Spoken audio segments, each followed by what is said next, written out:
ബഷാറുൽ അസദിൻ്റെ ഭരണത്തിന് അവസാനമായതോടെ സിറിയയിൽ നിന്ന് റഷ്യൻ സേന പിൻവാങ്ങുന്നുവെന്നാണ് പുതിയ റിപ്പോർട്ടുകൾ. സിറിയയിലെ റഷ്യൻ നിയന്ത്രിത തുറമുഖത്തിൻ്റെയും പടിഞ്ഞാറൻ സിറിയയിലെ എയർബേസിൻ്റെയും ഉപഗ്രഹ ചിത്രങ്ങൾ പ്രകാരമാണ് റഷ്യയുടെ ഈ പുതിയ നീക്കത്തെക്കുറിച്ചുള്ള സൂചനകൾ ലഭിച്ചിരിക്കുന്നത്. ഉപഗ്രഹ ചിത്രങ്ങൾ പ്രകാരം ഈ രണ്ട് പ്രദേശങ്ങളിലേക്കും വലിയ തോതിൽ റഷ്യൻ സായുധ വാഹനങ്ങൾ എത്തിച്ചേർന്നിട്ടുണ്ട്.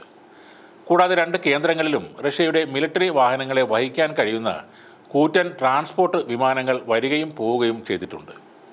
ഇത് കൂടാതെ തെക്കൻ സിറിയയുടെ പല ഭാഗങ്ങളിൽ നിന്നും റഷ്യൻ സായുധ ട്രക്കുകൾ വടക്കുള്ള റഷ്യൻ ക്യാമ്പുകളിലേക്ക് നീങ്ങുന്നതും ശ്രദ്ധയിൽപ്പെട്ടിട്ടുണ്ട്.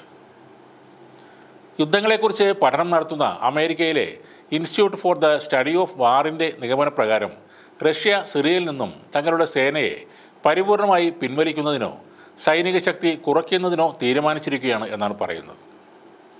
പുതിയ ഗവൺമെൻറ്റുമായി സമാധാനത്തോടെ ചർച്ചകൾ നടത്തുന്നതിനായി റഷ്യ സ്വീകരിക്കുന്ന ഒരു നിലപാടായിരിക്കാം സായുധ വാഹനങ്ങളുടെയും സൈന്യത്തിൻ്റെയും ഈ തിരിച്ചുവിളിക്കൽ എന്നും നിഗമനമുണ്ട്. ബഷാറുൽ അസദ് ഭരണകൂടവുമായി മികച്ച ബന്ധമായിരുന്നു റഷ്യ പുലർത്തിക്കൊണ്ടിരുന്നത്. 2011 ആഭ്യന്തര യുദ്ധം പൊട്ടിപ്പുറപ്പെട്ടപ്പോൾ റഷ്യൻ സേനയാണ് അസദിന് എല്ലാ സഹായങ്ങളും ഒരുക്കി നൽകിയത്. രാജ്യത്ത് റഷ്യ തങ്ങളുടെ സൈന്യത്തെ വലിയ തോതിൽ വിന്യസിക്കുകയും ചെയ്തിരുന്നു.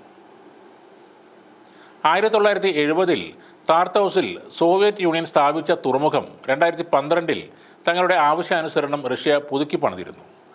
ഇതുകൂടാതെ ഹെയ്മിലെ എയർബേസ് 2015 മുതൽ റഷ്യ ഉപയോഗിക്കുന്നുണ്ട്. ഇവിടെ നിന്നാണ് സിറിയയിലെ പല പ്രദേശങ്ങളിലേക്കും റഷ്യ മിസൈൽ ആക്രമണങ്ങൾ നടത്തിയിരുന്നത്.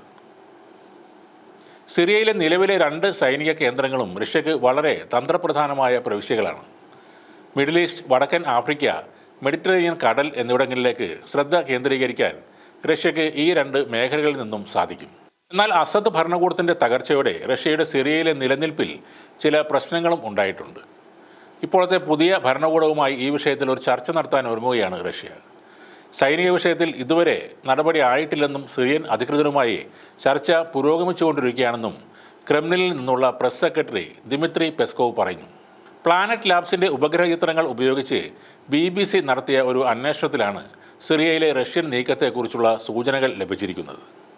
സായുധ വാഹനങ്ങളും സൈനികരെയും നീക്കുന്നതിനായി ഉപയോഗിക്കുന്ന 2 അന്റോണോവ് AN-124 വിമാനങ്ങൾ കഴിഞ്ഞ ആഴ്ച എയർബേസിൽ കാണാൻ സാധിച്ചിരുന്നു. എന്നാൽ ചൊവ്വാഴ്ചയോടെ ഈ 2 വിമാനങ്ങളെയും അവിടെ നിന്നും കാണാതായി. പിന്നീട് ബുധനാഴ്ച 2 വിമാനങ്ങളെ വീണ്ടും എയർബേസിൽ കണ്ടെത്തുകയും ചെയ്തു. മറ്റൊരു ദൃശ്യപ്രകാരം റഷ്യൻ നിർമ്മിത വിമാനമായ ഇല്യൂഷൻ Il-76 ട്രാൻസ്പോർട്ട് വിമാനവും നിരവധി സൈനിക വാഹനങ്ങളും ഒരു എയർഫീൽഡിൽ പാർക്ക് ചെയ്തതായും കാണാൻ സാധിക്കുന്നുണ്ട്. വിമാനങ്ങളുടെ യാത്ര നിരീക്ഷിക്കുന്ന ഫ്ലൈറ്റ് റേഡർ 24 എന്ന വെബ്സൈറ്റ് നിരീക്ഷിച്ചത് പ്രകാരം മറ്റൊരു ഭീമൻ ട്രാൻസ്പോർട്ട് വിമാനമായ ആന്റോണോവ് N-124 റഷ്യയിൽ നിന്നും സിറിയയിലേക്ക് തിരിച്ചിട്ടുണ്ട്. ഫെയിം എയർപോർട്ടിൻ്റെ തൊട്ടടുത്ത് വെച്ച് വിമാനത്തിൻ്റെ സിഗ്നൽ നിലച്ചതിനാൽ ഇത് ഇവിടെ ഇറങ്ങിയതാണ് കരുതപ്പെടുന്നത്. 6 മണിക്കൂറുകൾക്ക് ശേഷം ഇതേ വിമാനം വടക്കോട്ട് തിരിഞ്ഞതായും സിഗ്നലുകൾ കിട്ടിയിരുന്നു.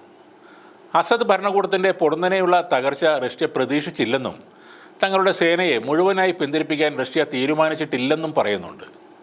വിമാനങ്ങളുടെ തുടർച്ചയായുള്ള പോക്ക് വരവുകൾ റഷ്യ ഘട്ടം ഘട്ടമായി സൈന്യത്തെയും ഉപകരണങ്ങളെയും നീക്കുന്നതിൻ്റെ ഭാഗമാണെന്നും വിദഗ്ധർ കരുതുന്നു.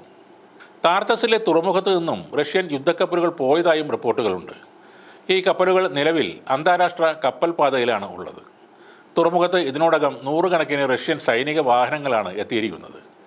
എന്നാൽ ക്രെയിനുകളുടെയും റാമ്പുകളുടെയും അഭാവത്താൽ റഷ്യ ഈ വാഹനങ്ങളെ നീക്കാനുള്ള സാധ്യത കുറവാണെന്നും പലരും കരുതുന്നുണ്ട്. ഡമാസ്കസ് മുതൽ റഷ്യൻ വാഹനങ്ങൾ വരിവരിയായി യാത്ര ചെയ്യുന്ന വീഡിയോ BBC കഴിഞ്ഞ ദിവസം പുറത്തുവിട്ടിരുന്നു.